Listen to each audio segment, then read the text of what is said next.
Hello guys, एक बार फिर से स्वागत है आप सभी का YouTube channel Saurabh sir mathematics में। बात करने वाले हैं करंट अफेयर की, और करंट अफेयर 1 मार्च से लेकर 7 मार्च 2021 की जो अंत तक देखें, स्किप ना करें। चैनल पर पहली बार विजिट करें, चैनल को सब्सक्राइब कर लें और पास में बेल आइकन को अवश्य दबा लें, जिससे कि आपको आने वाली वीडियो का नोटिफिकेशन सबसे पहले मिल सके।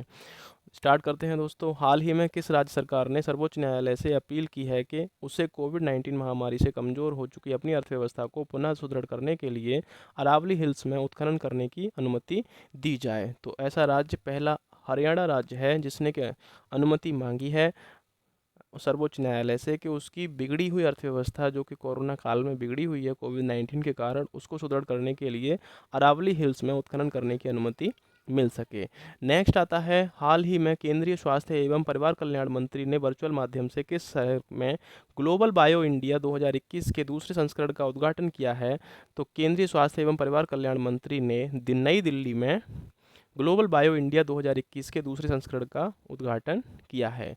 अगला प्रश्न है, हाल ही में किस राज्य ने देश की पहली engineering research and development ER&D policy launch की है? तो कर्नाटक राज्य ने ER&D पॉलिसी लॉन्च की है। नेक्स्ट क्वेश्चन है, केंद्रीय मंत्रिमंडल ने कृषि क्षेत्र में सहयोग हेतु भारत और किस देश के बीच समझौता ज्ञापन को मंजूरी दे दी है? तो फिजी ऐसा देश है, उसने भारत और फिजी देश के बीच समझौता ज्ञापन को मंजूरी दे दी है कृषि क्षेत्र में सहयोग हेतु। अगला प्रश्न आता है, चैंपियंस एंड वेटरन्स समिति का अध्यक्ष किसे नियुक्त किया गया है? तो MC मैरी कॉम को चैंपियंस एंड वेटरन्स का अध्यक्ष नियुक्त किया गया है। अगला प्रश्न है, भारत ने किस देश के साथ ब्रह्मोस मिसाइल समेत अन्य रक्षा उपकरणों की आपूर्ति हेतु समझौता किया है?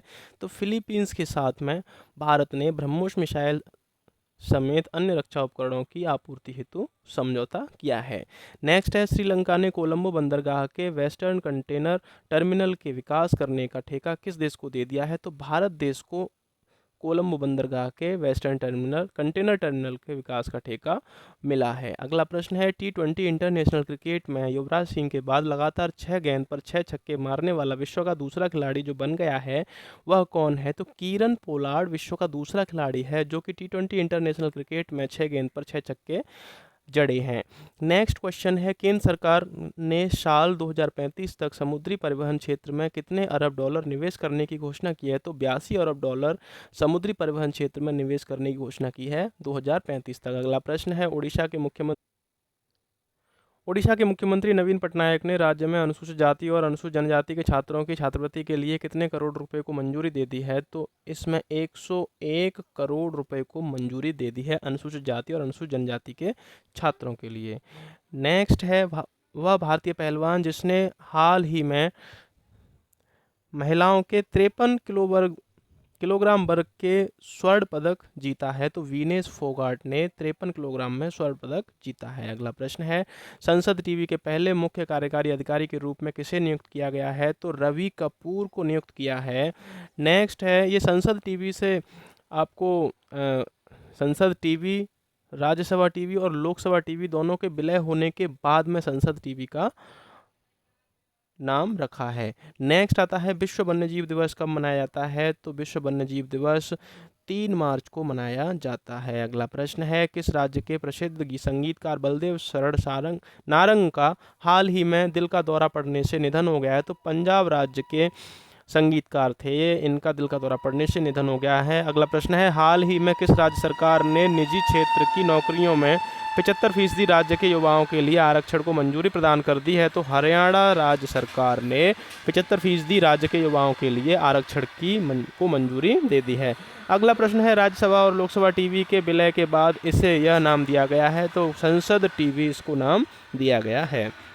नेक्स्ट क्वेश्चन आता है, राष्ट्रीय सुरक्षा दिवस नेशनल सेफ्टी डे किस दिन मनाया जाता है? तो नेशनल सेफ्टी काउंसिल 4 मार्च को मनाया जाता है। अगला प्रश्न है, वह देश कितने तरलीकृत प्राकृतिक गैस को लेकर कतर के साथ में 10 साल का समझौता किया है? तो पाकिस्तान ने तरलीकृत प्राकृतिक गैस को लेकर कतर के साथ में 10 साल का समझौता किया है। अगला प्रश्न आता है, विश्व श्रवण दिवस किस दिन मनाया जाता है? तो 3 मार्च को विश्व श्रवण दिवस मनाया जाता है। नेक्स्ट क्वेश्चन है, EPFO ने वर्ष 2020-21 के दौरान कर्मचारी भविष्य निधि जमा पर ब्याज दर को कितने प्रतिशत पर बनाए रखने का फैसला किया है, तो 8.5% पर बनाए रखने का फैसला किया है। नेक्स्ट क्वेश्चन है, भारत सरकार की तरफ से जारी ईज ऑफ लिविंग सूचकांक में 10 लाख से अधिक की आबादी वाले शहरों में जो शहर प्रथम स्थान पर है वह है बेंगलोर शहर, ईज ऑफ लिविंग सूचकांक में।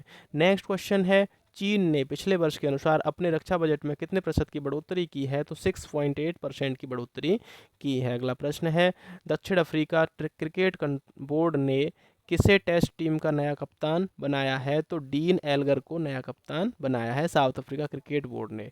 नेक्स्ट आता है, भारत और किस देश के शोधकर्ताओं ने झाड़ी मेंढकों की 5 नई प्रजातियों की खोज की है, तो अमेरिका और भारत ने मिलकर झाड़ी मेंढकों की 5 नई प्रजातियों की खोज की है। अगला प्रश्न है, केंद्रीय प्रत्यक्ष कर बोर्ड के चेयरमैन प्रमोद चंद्र मोदी के कार्यकाल को कितने महीने के लिए बढ़ाया गया है, तो 3 माह के लिए बढ़ा दिया गया है सेबी के चेयरमैन का। नेक्स्ट आता है, विश्व एनजीओ दिवस किस दिन मनाया जाता है, तो 27 फरवरी को विश्व एनजीओ दिवस मनाया जाता है। अगला प्रश्न है, हाल ही में भारत और किस देश ने दोनों देशों के बीच एक हॉटलाइन स्थापित करने को लेकर बनी सहमति की घोषणा की है, तो चीन और भारत के बीच में एक हॉटलाइन स्थापित करने को लेकर बनी सहमति पर घोषणा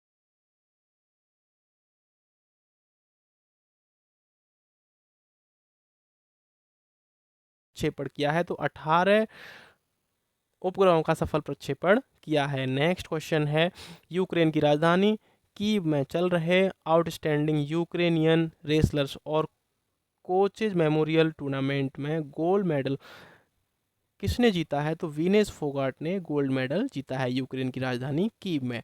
नेक्स्ट है, इंस्टाग्राम पर 100 मिलियन फॉलोअर्स पाने वाले दुनिया के पहले क्रिकेटर कौन बन गए हैं, तो विराट कोहली दुनिया के पहले क्रिकेटर बन गए हैं। अगला प्रश्न आता है, हाल ही में किस राज्य के मुख्यमंत्री ने प्रशांत किशोर को अपना प्रधान सलाहकार नियुक्त किया है, तो पंजाब राज्य के मुख्यमंत्री ने प्रशांत किशोर को अपना सलाहकार नियुक्त किया गया है। अगला प्रश्न है, वरिष्ठ राजनयिक मनप्रीत बोहरा को किस देश में भारत का अगला उच्चायुक्त नियुक्त किया गया है, तो ऑस्ट्रेलिया देश में भारत का अगला उच्चायुक्त नियुक्त किया गया है। किसको किया गया है, मनप्रीत बोहरा को। अगला प्रश्न है, प्रेस सूचकांक ब्यूरो पीआईबी के प्रधान महानिदेशक का पदभार किसने संभाल लिया है, तो जयदीप भटनागर ने पीआईबी के प्रधान महानिदेशक का पदभार संभाल लिया है। नेक्स्ट है, वह देश कौन सा है जिसने अपने पहले आर्कटिक निगरानी उपग्रह को सफलतापूर्वक लॉन्च किया है, तो रूस ऐसा देश है जिसने अपने पहले आर्कटिक निगरानी उपग्रह को सफलतापूर्वक लॉन्च किया। अगला प्रश्न आता है, भारतीय पुरातत्व सर्वेक्षण ने एएसआई ने किस राज्य की सीतागढ़ी हिल्स के जुलजुल पहाड़ के पास एक टीले के नीचे दफन बौद्ध मठ की खोज की है, तो झारखंड राज्य ने जुलजुल पहाड़ के पास एक टीले के नीचे दफन बौद्ध मठ की खोज की है। अगला प्रश्न है, तमिलनाडु सरकार ने कोविड-19 के प्रसार को रोकने हेतु राज्य में लागू मौजूदा प्रतिबंधों को कितने तारीख तक बढ़ाया है, तो 31 मार्च तक बढ़ा दिया है। नेक्स्ट क्वेश्चन आता है, राष्ट्रीय प्रोटीन दिवस किस दिन मनाया जाता है, तो 27 फरवरी को राष्ट्रीय प्रोटीन दिवस मनाया जाता है। अगला प्रश्न है, किस मंत्रालय ने 10 साल के बाद जिम्नास्टिक फेडरेशन ऑफ इंडिया जीएफआई की मान्यता को फिर से बहाल कर दिया है, तो खेल मंत्रालय ने जीएफआई की मान्यता को बहाल कर दिया है। नेक्स्ट क्वेश्चन है, किस भारतीय मुक्केबाज को बुल्गारिया के सोफिया में 72वें स्ट्रेंडजा मेमोरियल टूर्नामेंट के फ्लाईवेट 52 केजी वर्ग के फाइनल में हार के बाद में रजत पदक के साथ संतोष करना पड़ा है, तो दीपक कुमार को रजत पदक के साथ संतोष करना पड़ा है। नेक्स्ट है, राष्ट्रीय विज्ञान दिवस किस दिन मनाया जाता है, तो 28 फरवरी को राष्ट्रीय विज्ञान दिवस मनाया जाता है। अगला प्रश्न आता है, किस राज्य सरकार ने वरिष्ठ साहित्यकार डॉक्टर सूर्यवाला को भारत भारती सम्मान देने की घोषणा की है, तो उत्तर प्रदेश सरकार ने भारत भारती सम्मान डॉक्टर सूर्यवाला को देने की घोषणा की है। अगला प्रश्न आता है, हाल ही में भारतीय क्रिकेट टीम के किस तेज गेंदबाज ने अंतर्राष्ट्रीय और फर्स्ट क्लास क्रिकेट से संन्यास ले लिया है, तो आर विनय कुमार ने फर्स्ट क्लास क्रिकेट और अंतर्राष्ट्रीय क्रिकेट से संन्यास ले लिया है।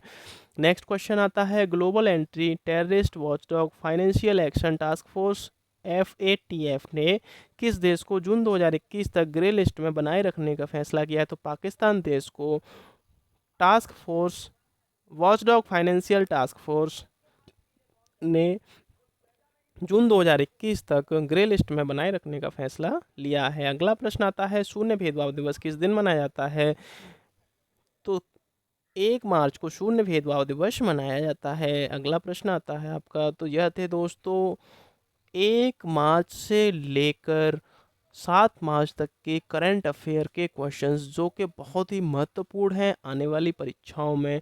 तो दोस्तों यदि वीडियो अच्छा लगे तो लाइक करें, शेयर करें, कमेंट करें। चैनल